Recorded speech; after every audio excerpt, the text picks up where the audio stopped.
Hey, we're back. How about this guy? I cannot wait to hear this next talk.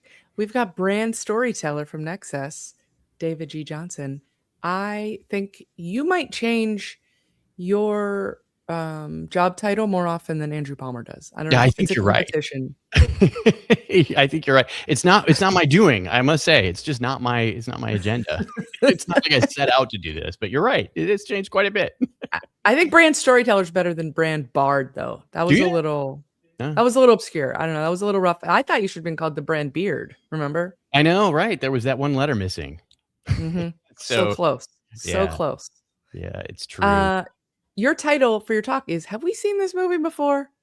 You're going to take us down a little bit of a memory lane, I think, and draw some comparisons to now. Yeah. I'm gonna head out. You Okay. can just give me a holler when you're ready to have your slides up, and I'm looking forward to hearing this. All right, guys, leave your questions in the chat.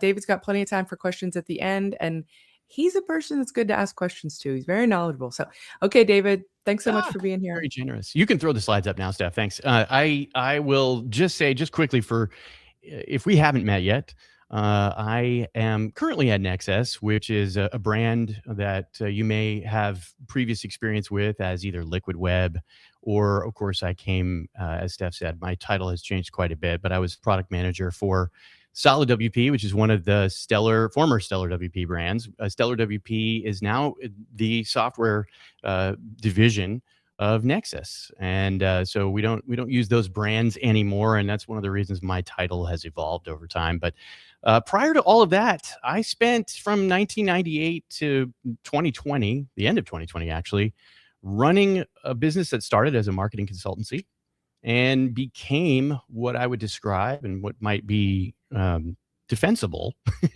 described as a content agency. And so for 20 plus years, and the vast majority of that full time, I did actually go full time on September 10th, 2001, which is a whole other story. Monday was a great day. Tuesday, on the other hand, in 2001, September 11th, was a whole different story.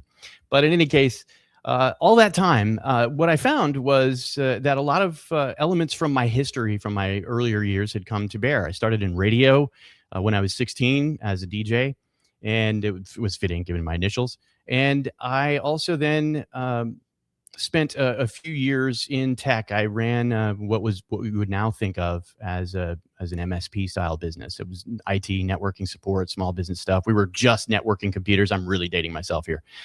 But one of the things that I learned from my time in radio was watching as I produced radio spots for customers, for those customers of my radio production work, was that some radio advertisements got response and others didn't.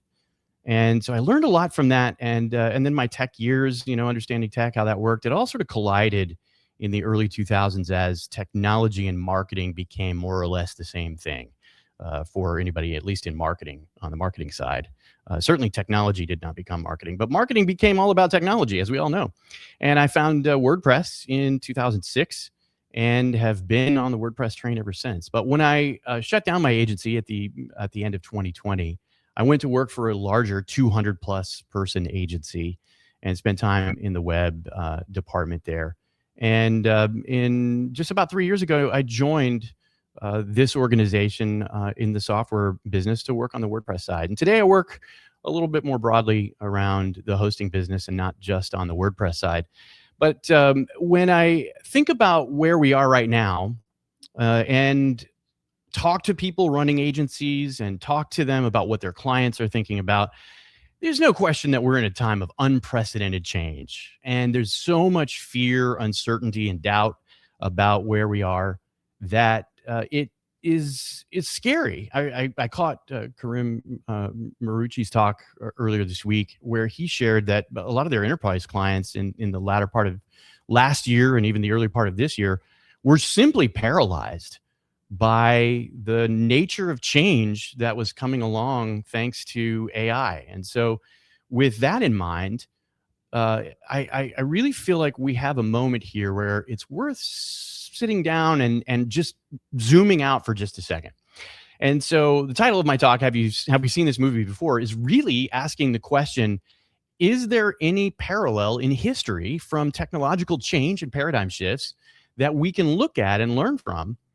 And can we draw any, not just parallels, but can we draw any lessons about how our businesses can thrive, how we can thrive in the agency business, in the web business, in serving our clients, but also how we can help our clients thrive in times of radical, chaotic change driven by technological innovation? And so we're going to take a look at two things here. Now, you may recognize these on the screen. One of them is a 1/4-inch patch cable. I took a picture of it on my desk earlier this morning, and maybe you recognize that as a guitar cable or something similar. These have been around for a very long time. Inside is a twisted pair of 2 wires.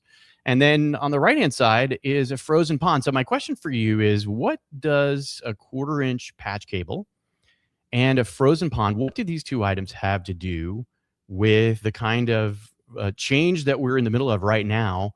And what stories do they have to tell us about how we can thrive? So why would I bring up a 1/4-inch patch cable? You might be thinking, well, that is a crazy item to bring up. Well, I want to take us back to 1876. As Steph said, this is about a little trip down memory lane. This guy with the fantastic beard that you see here is Alexander Graham Bell.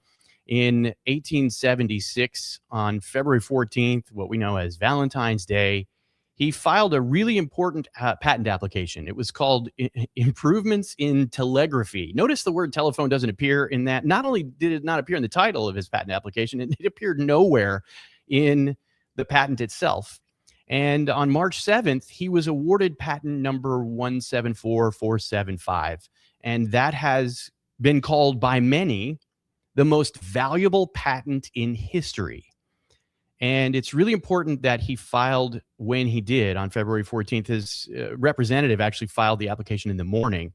And that's important because later in the afternoon, a competitor, Elisha Gray, who was the co-founder of Western Electric, filed something called a caveat, which put inventors on notice that he had invented a telephone.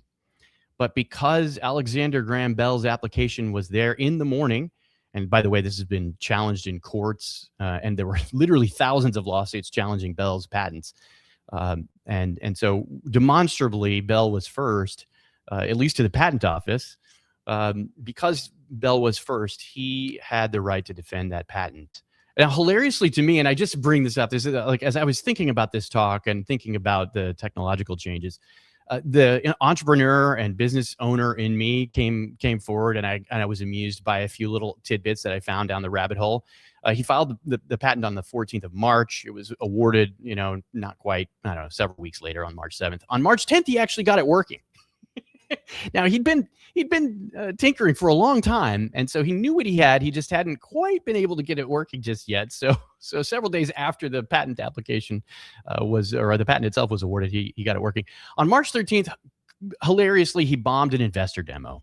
And I just love this. Like, it's the classic scenario where we go to demo our new thing, and he couldn't get it working while his investor, one of his principal investors, was there. And by the way, the guy who became his father-in-law, he was the father of Bell's fiance at the time. And the guy would not allow Bell to marry his daughter until he had something working. And he preferred, by the way, that Bell figure out how to make the telegraph better, which is a whole other lesson, right? At the time, telephony, as we know it now, the idea that a voice could be carried over wires was thought of as mystical, and even people thought it was demonic when Bell finally got to demo it, which he did on June 25th. He demoed it at the Centennial Expo, one of the centennial meaning, for those not steeped in American history, 1876 was the 100th birthday of the United States. And so he was demoing at this huge public deal, and one of the judges, the panel that was evaluating the demonstrations that day, was a gentleman who came to be known as Lord Kelvin. So lots of interesting history in Alexander Graham Bell's past, but I'll fast forward here. In January of the next year, Bell was awarded a second patent, and that had to do with some improvements. It actually allowed him to have both a transmitter and a receiver in the same device. And in May of that year, he finally monetized his invention by renting phones, which I think was a really critical decision, not selling them, but renting phones to bankers, and he ran private phone lines. Now, there were lots of other fun items that happened around the telephone's development time. But the reason that I'm bringing it up today, and the reason that I want to take you on a journey with me, is I want you to think a little bit about the telephone user interface.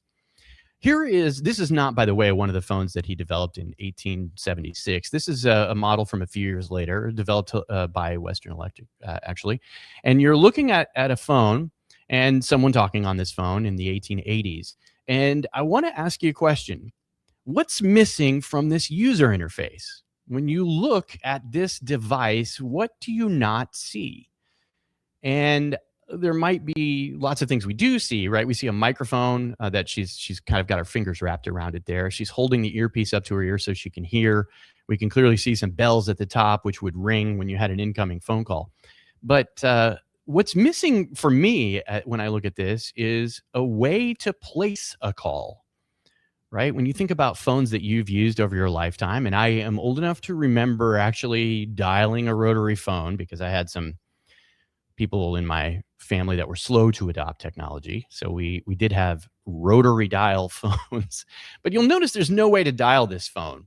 And that's because for the first 50 years of the existence of the telephone, every single call that was placed had an individual in the loop, a human being. And I'm bringing this up on purpose. I want you to think about the fact that a human being had to be in the loop. And what they used, and what you can see in this photo here, if you squint really hard, is a 1/4-inch patch cable. And so when you picked up your phone in your home or office, and most likely it was an office, at least in the early days, but when you picked it up, a light would come on a switchboard. And this operator has a relatively small switchboard. So think about this as rural America somewhere, or it might not have even been America. The telephone was teleported overseas, not teleported, of course, but it made its way across the ponds pretty quickly. But a light would come on the switchboard, and that would alert the operator to the fact that you were trying to place a call. And so she would plug a cable in under the light, and that would connect her headset. She could hear you, and she would say hello. In fact, they were early on known as the Hello Girls for that reason. And I found another really fun rabbit hole about the involvement of the Hello Girls in World War I and how key they were to the outcome of that war. But the manual effort of connecting a cable meant that you would then ask for her to connect you to someone. And you might say, I need to talk to the florist. And she knew in your small town who that was. And she had the ability to just plug your line in directly, another cable, directly into the one that connected to the florist. And next thing you know, you're talking to the florist. And that's very, very early days. Later on, it became necessary for the operators to have a lot of information at their disposal. And remember, for the first entire 50 years, 5 decades of the telephone, every call that was placed had the intervention of one of these human beings. And I like to think of this as an early Google. Do you see the size of these Rolodex-looking massive things? And I'm dating myself again. Some watching this may not have heard the word Rolodex before, but they had access to all of this information. And if you did not know the phone number, of course, you could tell the operator the phone number if you knew it. But if you didn't know the phone number, then the operator could look up information quickly or connect you. If you were calling long distance, the operator would connect you to another operator in the city or location that you were ultimately trying to reach. And that process was how everyone interfaced with the telephone for 50 years. And so I want you to think with me about this operator as a user interface. This photo is of an international exchange in probably, I think, the 50s, if I recall correctly. But that operator was high touch help. They were a source of expertise, and they were biased, subject to being influenced. More on that in a moment. And really, the problem was ultimately they were not scalable. By the time of the 1930s and 40s, the number of phone calls being connected per day was starting to number in the millions. And so you don't get to scale having a human in the loop all that time if you need to connect that many phone calls. And keep in mind that the adoption of the phone hadn't even penetrated necessarily to every home in the way that it did later on. And so long before we all had multiple phones, we had a problem where this human being wasn't going to scale. And I want you to think about your own business. Are you a source? Have you been, as an agency, have you been a source of high touch help to your clients over the years? Have you been a source of expertise? Have you been biased? Yeah, sure. And there's a question about scalability here that I want to come back to in just a few minutes. But let's talk about the bias in the loop, because when a human being has to patch a real cable to connect a phone call, there's room for error. These were actually really highly skilled technicians, the operators. But when I say they were subject to bias, you might think, well, oh, hey, this was easy to automate, right? You can create switches, and ultimately that's what happened. A gentleman by the name of Strauger was an undertaker who was credited with the invention of an automatic switch. And there's lore around this guy and why he created it. The lore goes something like this. He was an undertaker in his town, and he found out that one of his friends had been buried by a different undertaker, and that bothered him. And he did some exploring and found out that the operator, when someone asked for the undertaker, was connecting calls to his competitor. So he decided that was a problem. Now, in some stories, the operator was married to the other undertaker. This is lore, so who knows what the actual true story was. But Strauger went on to create a switch. Now, the problem with having an automated switch is that, of course, they didn't have speech recognition technology at that time. So how do you tell the phone and then the switch what you're trying to do? And so they had to come up with a way to dial the phone. And without getting lost in the tech weeds, which I ultimately did while preparing this talk and had a great time, that led to the rotary dial, ultimately. Little gaps here and there. The rotary dial, with that series of clicks, was to communicate with switches to tell the switching systems where to send your call. And over time, what was, by some accounts, the largest occupation, certainly the largest occupation for females in the United States, became obsolete because of automation. And so what happened as a result? Well, if you think about the process of trying to get your call connected, in the first days, you might ask someone who knew, and that was the operator. Later, you might have a list of numbers that you kept on hand. Like, I want to call the florist. So you had the florist number written on a pad by your phone. Later, we had the white pages, right? Then we had the yellow pages where businesses could buy advertisements to show up. So you didn't know who the florist was you wanted to talk to. Well, then you looked in the yellow pages and they could advertise. And then fast forward to the 1990s, there were directory websites like Yahoo. Then we had early search engines like Alta Vista. Then we had Google. And ultimately, that led to the business that you and I have been in, right? We've built web experiences and websites and even done search engine optimization to solve the same problem that the operator originally solved. She was high-touch help. We've been high-touch help to the businesses that we serve. We've been a source of expertise. The bias was the problem, of course, that was solved by the automatic switch. The bias of Google, which is one of the things that we've fought against for so many years, is something we've all been trying to figure out. And now we have a new player in the game, right? First, it was ChatGPT, and now we have all of the various AI tools and agents. And the thing about this change, though, in the web agency business, or even the access to information business that we think about now, is that this change has happened much faster in a way that it's been hard for us to keep up with. But I think if we dissect what happened there a little bit, we can find that now there are lessons we can learn. And let's talk about the ice harvesting industry. And I'm going to move really quickly through this, right? If you've never heard about this, this is the reason that I had frozen ponds. Many people don't know that from the 1830s to the 1890s, one of the largest industries in New England and in other parts of the world was something called ice harvesting. It essentially amounted to carving up frozen ponds, transporting the ice somewhere else, and of course, selling it. And in 1886, the biggest ice harvest in New England ever amounted to something like 25 million tons. But by the 1920s, almost all of the ice harvesting businesses were completely gone. And we know why, right? I don't have to tell you this. Refrigeration technology came along. I laugh sometimes. My father, who grew up in rural Oklahoma, still calls the thing where you store cold items in your kitchen an ice box. And that was called an ice box because someone delivered the ice to their house. They didn't have in-home refrigeration yet in some cases, right? So as refrigeration largely became available at an industrial scale, it became present in home later. And that's a parallel we can also look at. And so my question for you is, put your strategy hat on. You're in the ice harvesting business. It's 1886. You're looking at a record harvest, and you've made a lot of money.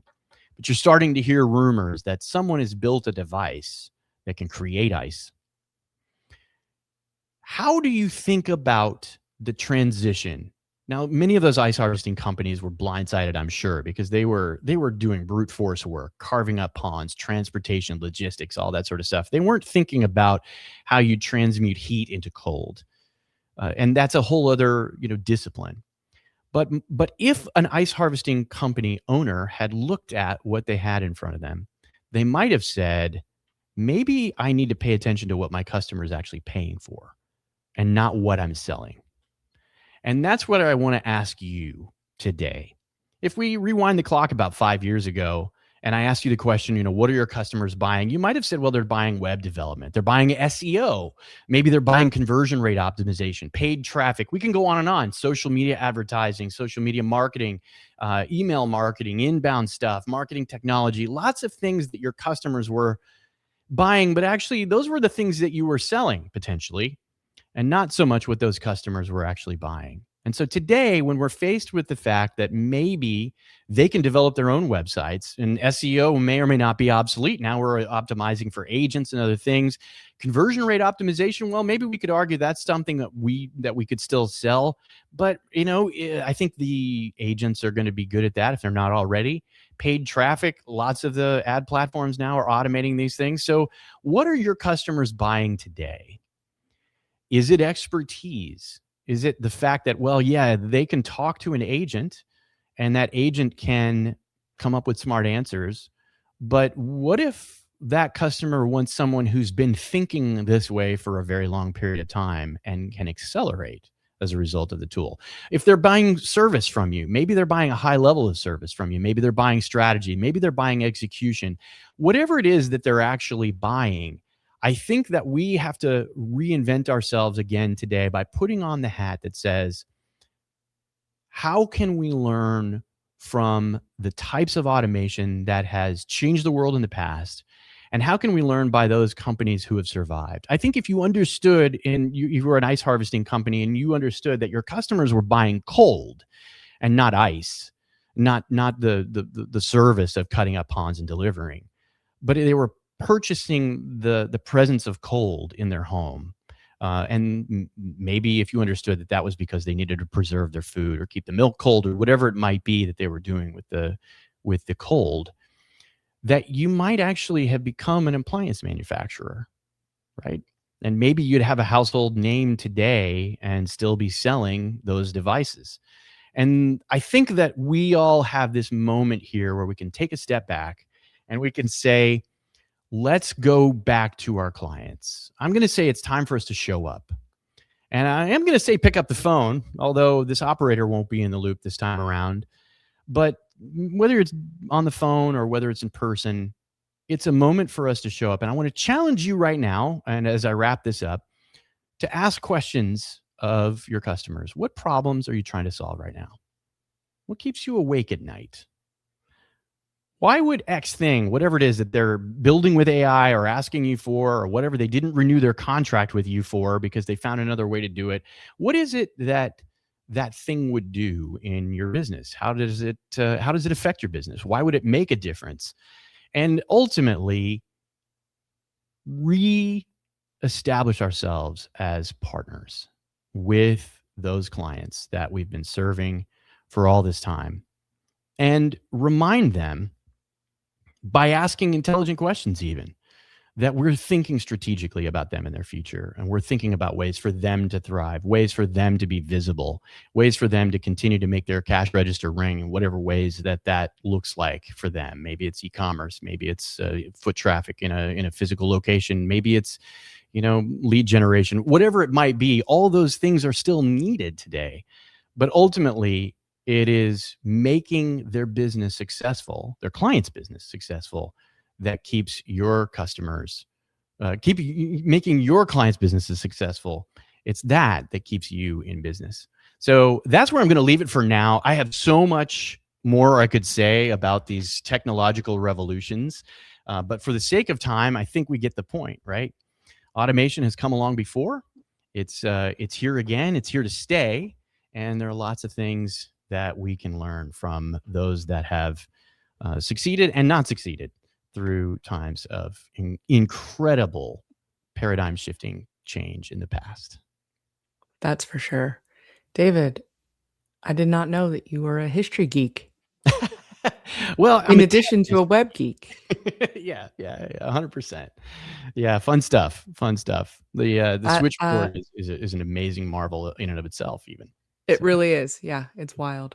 I would love to dive into more of that with you too. I think it's really interesting as well. We've had some good, a little bit of chatter. One of Nancy's was telling how her mom was actually a switchboard operator in the 50s and 60s. And there's some other interesting comments. When you said what's missing from this, Zachary was going to say TikTok, but it was the dial. So, yeah. Millennials, Fair. What can you do? Yeah. So yeah. There was something TikTok nearby, probably. It was a clock, I'm sure, on the wall. Yeah, probably. So we've got to jump to our next session. Sure. Next up, Andrew is going to be speaking with James Rosen, I believe, Jimmy Rosen. So we'll get there in just a minute. David, if you would like, you can jump into the networking lounge. Super. Because I think some of the folks that were watching your talk would love to continue the conversation with you. Thank you so much for being here. Always a pleasure. I hope you have a great rest of your week. Thanks, Stephanie.